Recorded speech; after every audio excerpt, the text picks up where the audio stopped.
Welcome to the Scaling Therapy Practice. This is James Marland. I have another special guest for you this week. We're going to be talking about conferences and running a conference and what all that entails. And we have Whitney Owens, who is a friend of the show. Hi, Whitney.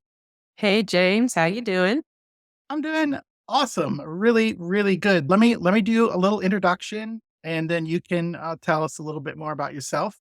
But Whitney Owens is a licensed professional counselor. She's a group practice owner and faith-based private practice consultant. She's located in the beautiful Savannah, Georgia, where she manages a private pay group practice with 14 clinicians. Along with running her practice, she consults practice owners around the country on how to start and grow a successful faith-based practice. She hosts summits, a weekly podcast, membership communities for faith-based practice owners called The Wise Practice. Whitney, welcome to the show. Thank you, James. So Yeah, what would you like the audiences to know about you?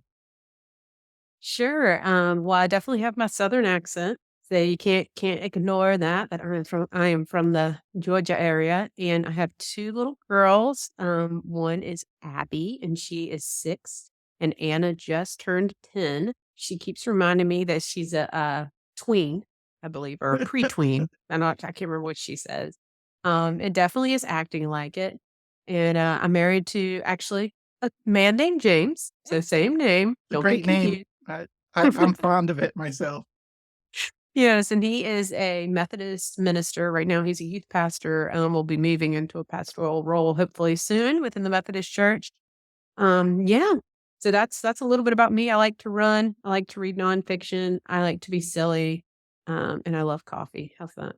We're going to talk about conferences, before we do that, though, I want to go into our first segment of the tool tip or tech of the week. Just something we found useful that we've used this week to either refresh us or remind us, or to help us with our work. And the one thing that I was thinking about it today that I don't think I've recommended yet is just an Audible subscription. I love my Audible subscription. I get one book a month. And so at least once a month, I'm listening to something new to refresh my mind and soul. And then if I finish that book ahead of time, they have the whole library of books on demand that they cycle through that you don't have to pay for. So I've listened to some really great classics that way. I've gotten all the Donald Miller books, all the recent Donald Miller books on Audible and listened to them. I listened to the Mike Michalowicz books, Profit First. I just bought 2 Weeks Notice from 2 Weeks Notice was from Amy Porterfield, which is some really great information. And I just, if there's something I use almost every day, it's my Audible subscription. I got it a couple of years ago, and it's something that I just love. And as somebody who loves to read, but my eyes are not as great as they used to be. Audible has really kept me learning and growing at just any time of the day. So that is my tip of the week. Do you have a tip or tool or tech, Whitney? Does it need to be something I learned this week, or can No, it be something that you use or think other people could use. Okay. So I love Squarespace for my website. Okay. Tell us So about I have, yeah. Squarespace. So Yeah. I have two businesses. So I've got the private practice, which is WordPress, which is funny. I made that website like 10 years ago and I could do it. But then when I started the consulting business and I tried WordPress, I was so bad. I was so bad that I erased everything somebody else did for me. Oh, So I okay. wasted like $500 on this one page that I all gotten done. And then she calls me and she goes, Whitney, did you not like what I did? And I was like, oh my gosh, no, I thought it was so good. In fact, I accidentally erased it all. So I Oh, was so no. embarrassed. So anyway, she was like, Whitney, you can do Squarespace. I promise you can. I was like, no, you don't understand. I cannot do technology. I cannot do a website. Do you see what I just did? She goes, actually, it was a WordPress website that I had erased Yeah, everything yeah, off. yeah. Oh, I've done bad things with WordPress too. It's so different than it was 10 years ago. And so she was like, "You can do this, do Squarespace." And we got on there and I love it. And so, Mhm, talking about summits, I am in the thick of summit planning and mm, I have to go on that website all the time and change mhm. things or a speaker will change something. And so I need to update. In fact, I have an update I need to do right now. And it has been super great to have Squarespace because I can do it all myself. Yeah, I have a Squarespace page too, and I agree. You can do it yourself. WordPress, I figured I could figure out, but Squarespace I could do quicker, Mhm. just with my limited time. And I do love Squarespace for beginners. I do have a Kajabi page right now that's similar to Squarespace, but every once in a while, I wish I was just like, oh, I can do this in Squarespace. So yeah, great tip. We're going to move into our main segment, which is talking about conferences. And Whitney has run a conference before, and she's gearing up to run her summit. And then she's always it feels like I hear you're doing like you either going to a conference or planning a conference or you've been to a conference. And so I thought, what better way to start thinking about, either running your own conference or go to somebody's conference to kind of refresh your soul and scale up your own business. So I wanted to interview Whitney on that. So we're gonna just start out with just a hopefully a softball question about conferences. But can you tell me your story on how you decided to start doing conferences? Mhm. Yeah, so I'm big for in person. I love Mm, being with people. I love the energy. I'm an extreme extrovert. So that's I did it for me.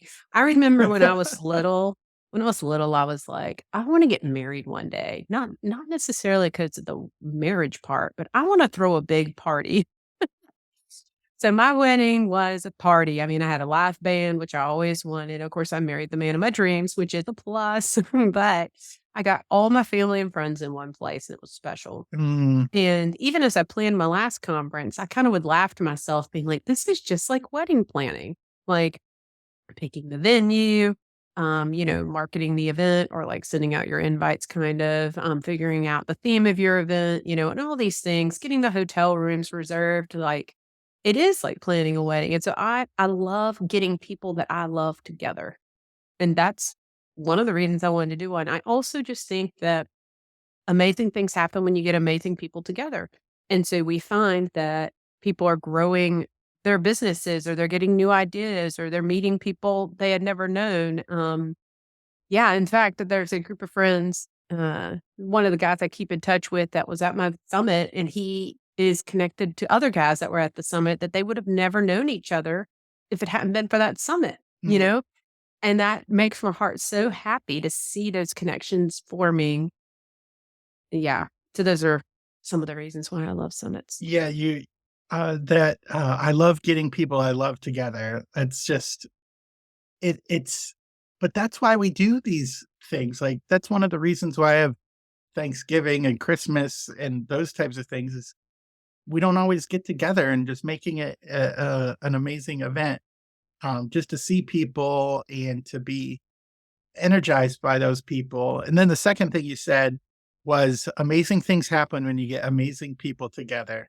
And that if there isn't a better phrase for conferences, that I don't know what one because I know amazing things have happened for me when I've gone to conferences and getting and connecting with you and Julie Harris and Daniel Fava and Gordon Brewer and Uriah, like all those people were at your conference, and I'd never met some of them before, and now I can email them. I'm not saying you're going to be a, you're going to find your own people. You might find that same group of people when you go to your conference, but it seems like, and you were saying you saw a group of people form that wouldn't have formed if they hadn't gone to a conference. And that's my experience too. Mhm. Definitely. Yeah, and even in my own experience of conferences, I've made some really cool relationships. And even as I've been more in like the consulting realm, I kind of started out right before COVID, a few years before COVID. And so I didn't have tons of opportunity to go to events. Mhm. And then after COVID, I've had more experiences. But even I went to the Not Your Typical Psychotherapist in Nashville last May, and that was game changer for me. Like finding my identity, as who I am in my own business. I was able to meet a lot of other faith-based therapists that I had not met before, and that was really cool. It was actually during, and this is kind of a cool story, and I'm going to share this at the summit, I'm sure, that I'm hosting in October. But when I was sitting in Laura Long's talk, and she was talking about getting unstuck and doing things and being adventurous and bold, and I was sitting there like, okay, I'm going to do this. I'm going to start consulting. Like I knew I wanted to do some more consulting on my own, but I was still very nervous about that. And so I purchased my LLC during her talk, and she motivated me. And so that was so cool to look back and think of. And now she's going to be one of the speakers at the Wise Practice Summit Mm. because she inspired me so much to do this work. Great. Yeah, and it's those types of experiences that if you were just in your own bubble, in your own office, doing your own thing, grinding away, that you wouldn't get. You just wouldn't be exposed to those people.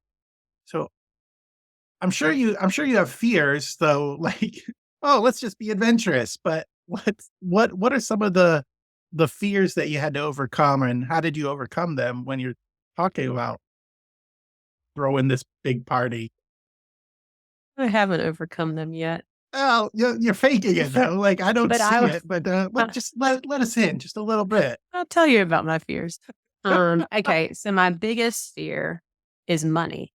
Let's Yeah. just get real with it. And now that this summit that I'm doing for October is bigger than the previous one, Mm, it's scarier because you have to put more money down. And then that means the ticket prices have to be higher because you're at a better place and a better experience, And obviously, I want to continue to offer better experiences to people attending my summits, but I also don't want you don't want to have ticket prices that are so high. So that mhm, is a huge fear is what if I don't sell enough tickets to break even?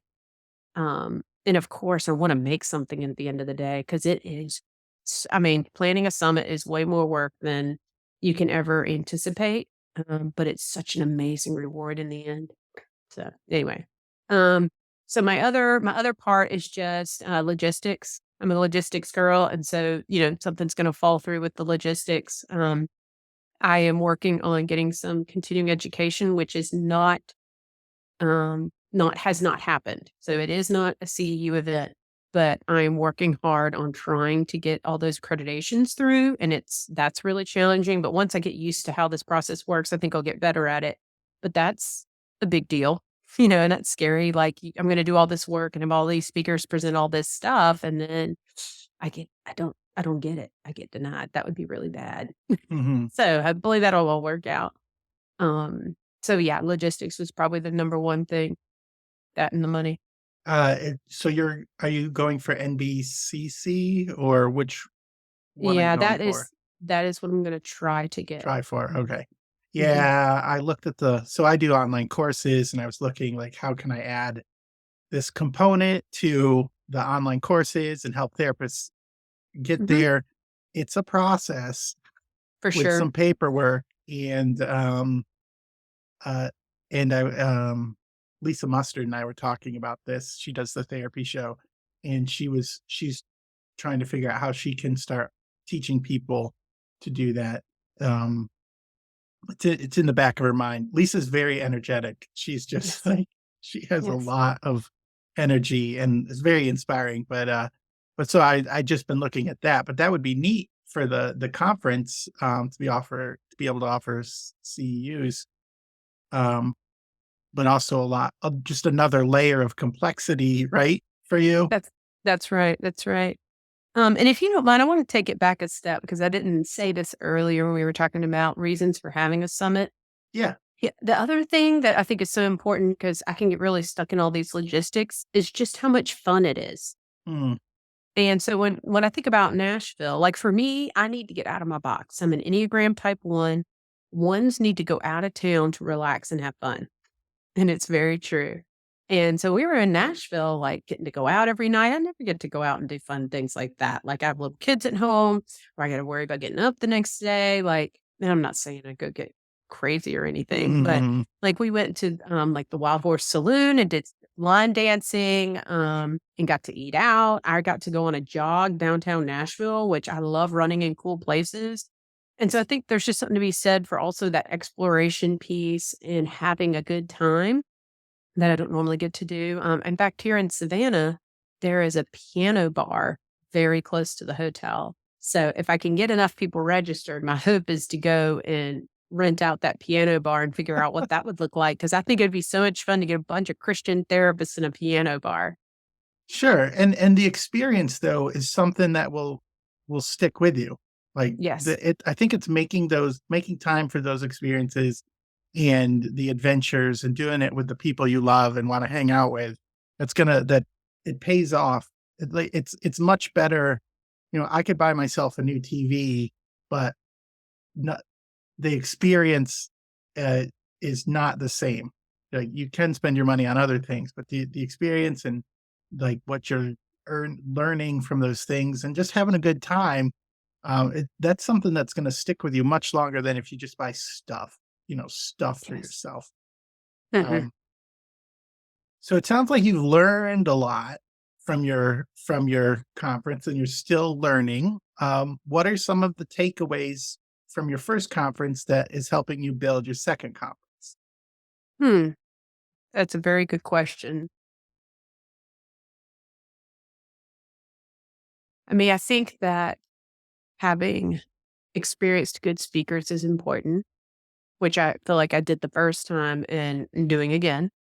Um, Having your own uniqueness to your conference, like, you don't want it to be what everybody else is doing. And so for me, there are a lot of other Christian counseling conferences out there, and I will say last year, I incorporated a little bit more clinical components Mhm. within the talks. This year, I'm focusing a lot more business, and the reason is because there are a lot of other Christian counseling conferences. There are, not that I'm aware of, any conferences focused on building a Christian practice, like the business side of that. Mhm. So not that we won't have some clinical talk within that, but that is what is making my conference unique. I also have a passion for doing Christianity differently in the sense of like, we don't have to be in this bubble and follow all these rules and like God's beyond all those rules. And so another big part of what I want to convey through these events is that you can be a Christian, you can have fun, and you can do good work. Right. And that was my first event. I came out on stage and I rapped, or I did a parody to Eminem, "Lose Yourself." And let's be real on this too. That's probably what I spent the most time preparing for. So, if I happen to have a copy of that, uh, should I put that on the end of this episode? That's funny. Well, you feel free to do whatever you'd I like to mean, do with it. I might just have a copy, a 4 copy for sure on my iPhone, um, of that That's funny. rap. That was, bold, Whitney. Well, and that but that's that's what I wanted the conference to be. I wanted to set the quote stage, and Yeah, I was on a stage, but I wanted to set the stage that we can be silly and we can have fun. yeah, And honestly, I did it because I thought it was fun. And I yeah, think when we as hosts embrace who we are and what we mm, love, people will find it people will be drawn to us. The right people, the people that want that, right? And there's a right therapist for every person, there's a right consultant for every person, not every match is gonna be right, and so, for summits, I think it's the same, like, some summits are gonna be good for certain people and other people, they're not, and that's okay, and so I'm gonna embrace who I am and the kinda summit that I wanna run and hope that it brings in the people, those people that I love and that are gonna benefit from it.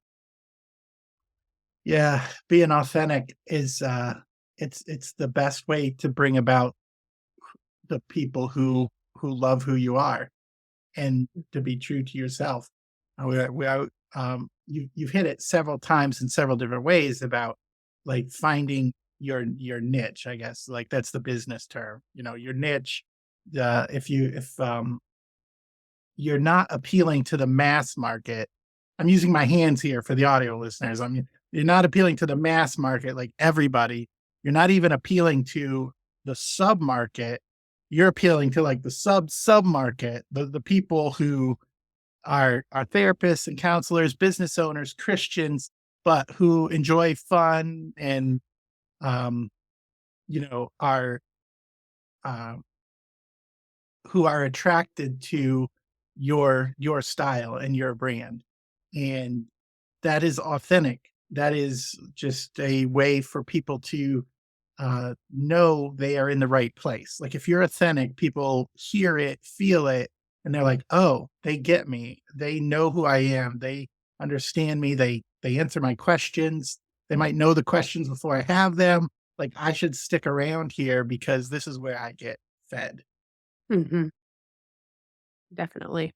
Yeah, one of the attendees at the last year's event, we had some time at the end where everyone kinda shared what it meant to them, and she said she had been really traumatized by church and religion and having to be within this, the bubble, the rules, and feeling like she couldn't be herself, and the fact that I was like, "Hey, if you want to go by the pool instead of attend an event, it's okay, and if you wanna bring a drink in here and listen to me Mhm, talk about faith and, business, like, that's okay too," and she just had never felt that freedom within her faith.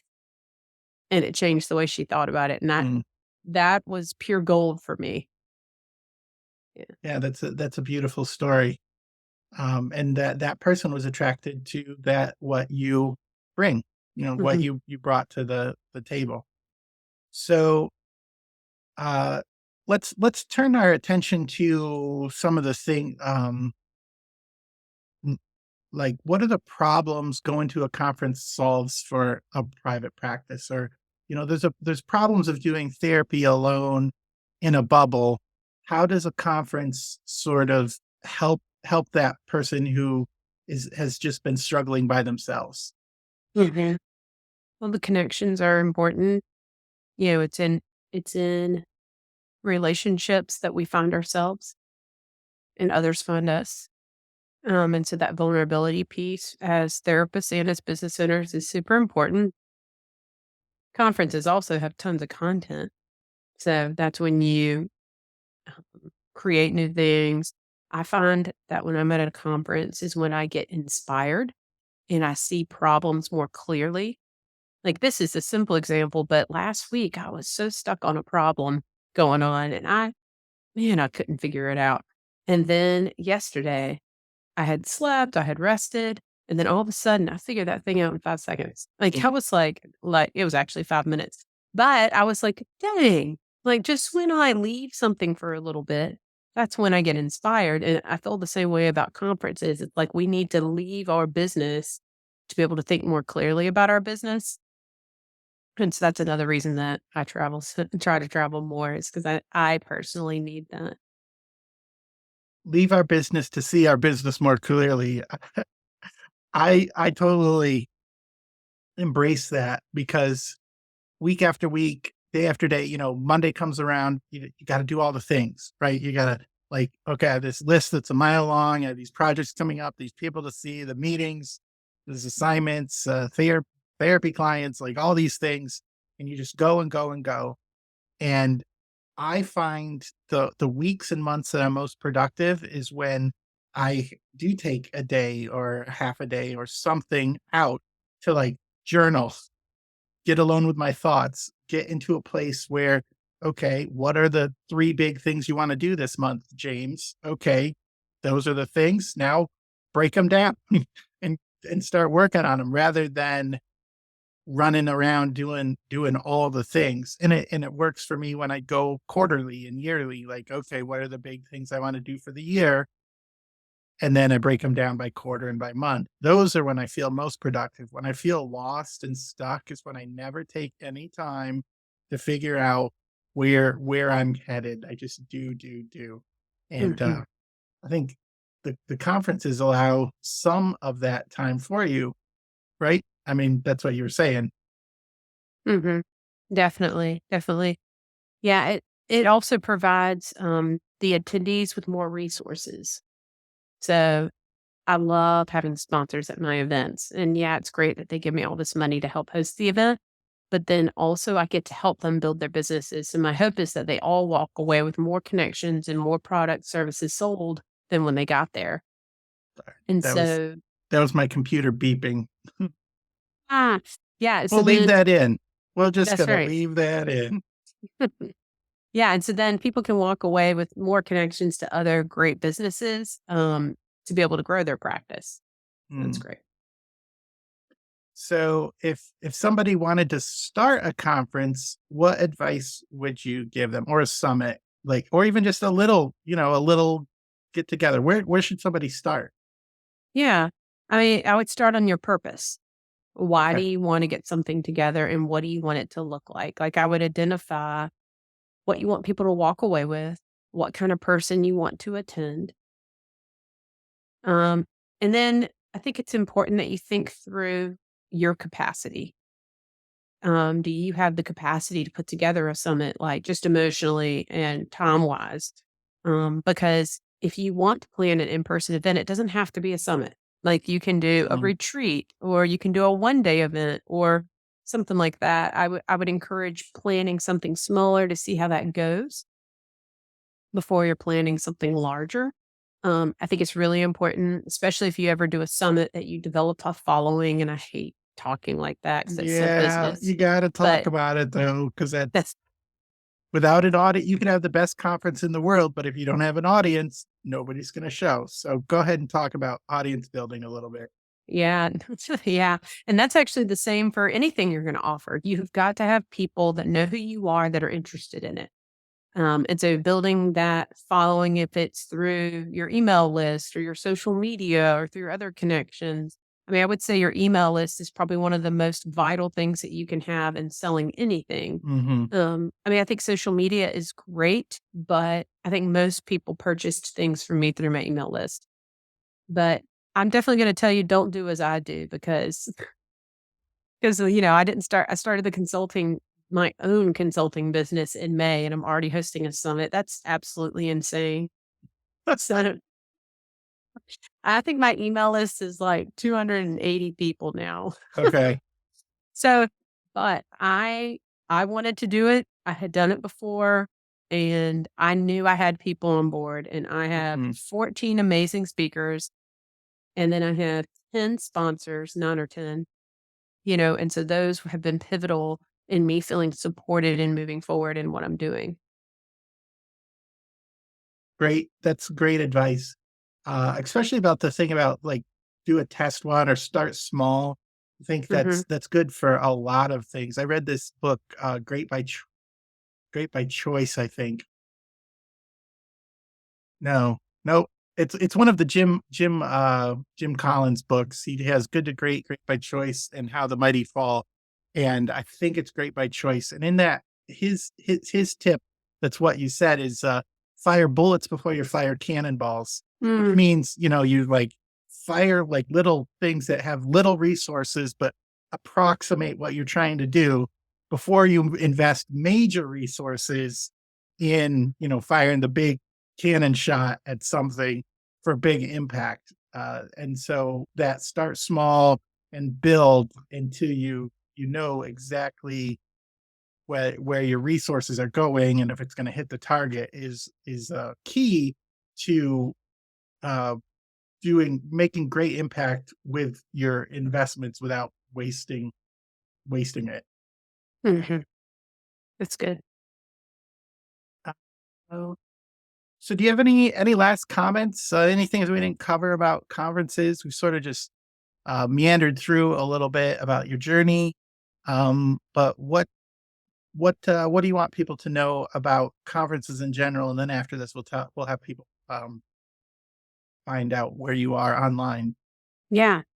Yeah, I think I'd want people to know that you can make it work financially as far as attending a conference. A lot of people will say to me that they can't make it work, and I guess I wanna say that you have no idea what you're missing out on by not attending. Those business relationships, those deals that you'll get on something that you'd use in the future, or potentially you getting ideas to start a business. I mean, look, I started Whitney Owens Consulting while I was at a conference, and now it's this business that's making money. And I would have never have made that money or had that impact on people if I hadn't done that. And there's so many easy ways, like just put away $20 a week for a while. Like that's not much money, but put Mhm. away $100 a month. And by the end of the year, you've got $1,200 to spend on something. Um, get those credit cards, get the free points. I mean, I can't believe I didn't use credit cards for a long time. I got a Chase card. I can send you all that, James, if you want links to anything. But like I got one and I was so mad that I never had gotten one before. And just through my regular group practice expenses, all I did was move them over. And I got Yeah. $1,000 free at the end of 3 months. Well, that's money I could use towards attending an event. And so I just think those things are game changer. They help me not be burned out. They give me things to look forward to. So save the money and make it work. That is an amazing tip. That's our last segment, by the way. One thing you want people to know. Is that the one thing you want people to know, or do you wanna come up with another one? No, that's fine. I think it's I could Yeah, go that on was and on great. what I So let want me let people me to know. talk about that for a second. That is a great way to it's like a double bonus. You're earning money back on what you spend already, but then you have a reward, like a meaningful reward to save up for yourself to go to these conferences. You save that money for something for yourself, not for, you know, not for your pens for the office or whatever, but for your own personal growth. And I think that's a really simple but doable way to save up some money. That was a great idea. Okay. My one thing I think it also is just where you were wrapping up is there's a cost to not attending. Like we always talk Mm. about the cost to attending, like, oh, I got to spend this money to do these things. And where am I going to get the money? Oh, I'll just skip it. But there is a cost to not attending because you're not being refreshed. You're not exposing yourself to new ideas. You're not just getting away. Let's just say nothing happens at the conference, but you get away and like you come back clearer and you have a story about going to this piano bar in Georgia or wherever. Those things are going to stay with you. So, I'm always, and I talk about this when I interview other people, I'm risk averse. Like I'm not that out there, person jumping at every risk and every chance I get. I'm more analytical and slow. I think it's slow, but then I miss out on some of these great opportunities that I could have had if I just said, you know what, there is a cost to not doing this as well. So I'm not saying go to every conference, but I think people should. Would you agree? You should go to one a year, Oh, more definitely. than I mean, I one. would Eesh, you don't wanna know how many I'm going to this year.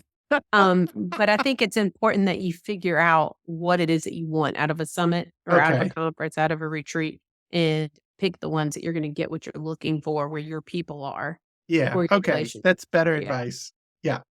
No, So but pick that's what you want, but you're not going to get it if you don't go. So that's that's right. that's the message there. Okay. So Whitney, thanks for sharing with us today. Where can people find you online? Yes. Well, this is easy. It's whitneyowens.com. It's there that you're going to find all the information for the Wise Practice Summit, which is a summit for faith based practice owners wanting to start and grow and scale their business.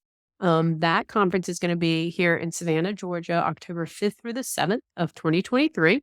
So you can get your tickets. There's a drop down for summits. I'm not sure when you're airing this episode, but I'm also hosting a retreat in April, which is called Retreat and Rethink Your Practice. So this is going to be a much smaller, intimate group. It's going to be right outside the mountains in Asheville, North Carolina. And it's to Hmm. help business owners, faith based practice owners slow down, but also really think about where they want to go next in their business, and learning how to rest. Like, because really the concept of rest, it's like we can rest on the weekend or whatever, but I want to teach business owners how do we rest and work at the same time, because that's what's going to allow you to go further. And we're resting in the Lord while we work idea. So anyway, that's going to be in April. So you can also get that on my website under retreats.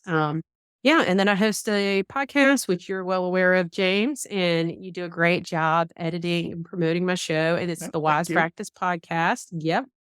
Yeah, and I have a membership community, the Wise Practice community, where faith-based practice centers get together every week and we grow our practices together. And so you can get all that information on my website. Great. Thanks so much for sharing. Retreat and rethink your practice made me think about how when I was managing people, I would always tell them to take a lunch, take breaks, and go home at the right time. But I really struggled as the owner to listen to that advice myself. That's right. It was tough. So For great. sure. Thanks for all that. Uh, Whitney, this was really a delight for me. It was an amazing interview. Thanks for being on the show today. I enjoyed it, James. Thank you. Thanks to everybody listening to the show. Please check out whitneyowens.com for all the resources, and I'll have a bunch of links in the show notes below. So this is James Marlin with Whitney Owens and the Scaling Therapy Practice. Remember to keep making those small steps that lead to big results. We'll see you next time.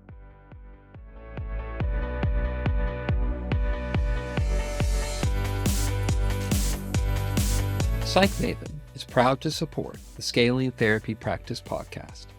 And if you are someone looking for ideas that are tailored to your own personal style on how to scale and grow your own impact and income as a mental health provider, we hope you might check out our free online assessment. If you go to stp.psychmaven.com, you can take our free personal inventory and find out what your builder type is as a helping professional. This assessment is quick and fun, and it comes with tons of customized resources with your results, so you can discover the best ways to scale that match your own personality. Find the assessment at stp.psychmaven.com. That is stp.psychmaven.com. Have fun with it. Thank you for listening to the Scaling Therapy Practice. I hope you enjoyed the show. I want to remind you that the content shared today is for general information and entertainment purposes only. Opinions given should not be considered as legal or tax advice. If you need a professional advice in those areas, please consult with a licensed attorney or accountant. But thank you so much for listening. The Scaling Therapy Practice is part of the SciCraft Network.